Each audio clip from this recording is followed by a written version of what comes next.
नमस्कार, मैं जितेंद्र चतुर्वेदी। मतांतर में आप लोगों का स्वागत है।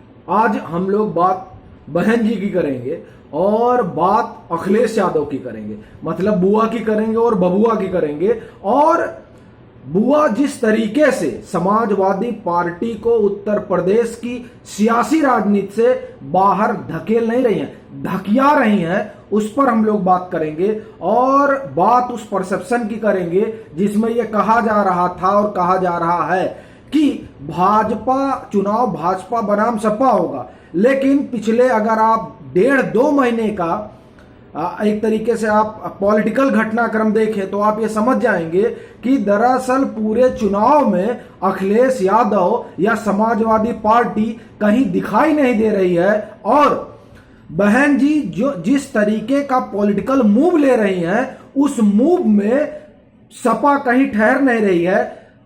ये सब क्या है और कैसे हो रहा है, हम लोग उसी पर आप आज बात करेंगे।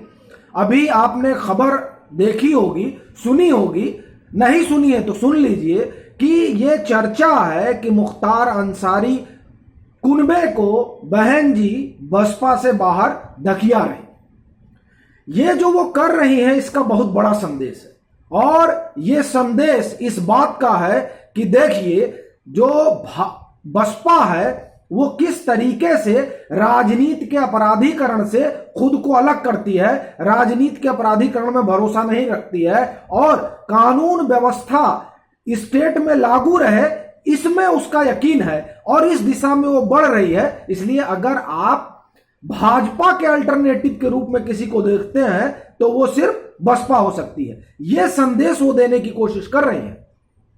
और ये जो एक खबर है, इस खबर के जरिए वो ये बताने की कोशिश कर रहे हैं कि जो नारा बसपा ने दिया था चढ़ गुंडों की छाती पर, वो जो नारा था वो नारा गलत नहीं था, क्योंकि ये पूरा कुनबा समाजवादी पार्टी की तरफ खिसक रहा है। और समाजवादी पार्टी जो नई सोच, नई हवा है, नई सपा है का नारा गढ़ी थी अभी 6 महीना पहले, उसमें कुछ भी नया नहीं है। ये साफ तौर पर बहन जी बताने का, आप ये कहिए उस तरह का संकेत देने का कोशिश कर रही हैं।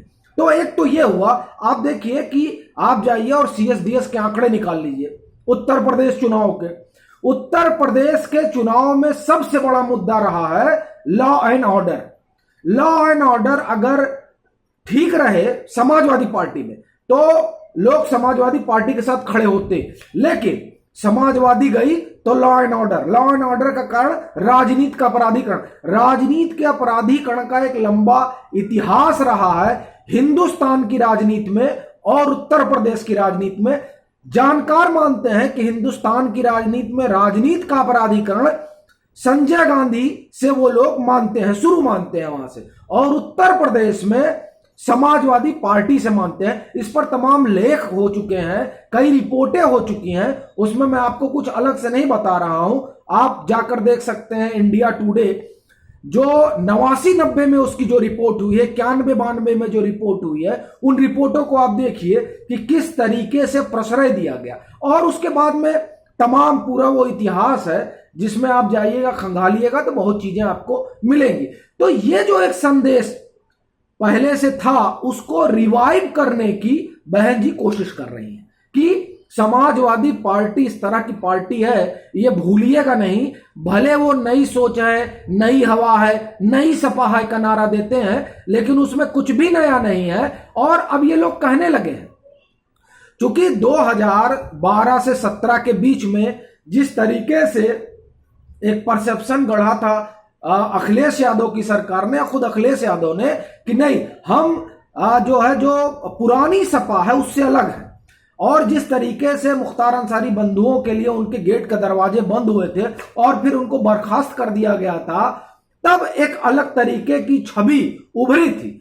लेकिन जब उस कुनबे के आप ये कहिए कि सबसे ज्येष्ठ को जब समाजवादी पार्टी शामिल करती है तो ये नई सोच वाली जो है और नई सपा वाली जो है अवधारणा टूटती है। और उस पर जब बहन जी ये निर्णय लेती हैं कि हम इन बंधुओं को हटा रहे हैं, तो वो स्पष्ट कर देना चाहती हैं कि वो कहां खड़ी हैं। एक बात। दूसरी बात आप देखिए कि समाजवादी पार्टी किस तरीके से बाहर हुई। समाजवादी पार्टी और कांग्रेस, ये दोनों दल पिछले अब महीनों मत कहिए, सालों से ये इस हवा बनाने में लगे हुए हैं कि नहीं, दरअसल क्या है ना कि ब्राह्मण के साथ ये हो रहा है, ब्राह्मण के साथ हो रहा है, मतलब ब्राह्मण कार्ड खेलने की कोशिश कर रहे हैं। लेकिन उस कोशिश के बाद भी उत्तर प्रदेश की सियासत में वो हलचल नहीं हुई जो हलचल जब बहन जी ने ब्राह्मण कार्ड खेला तब हुई।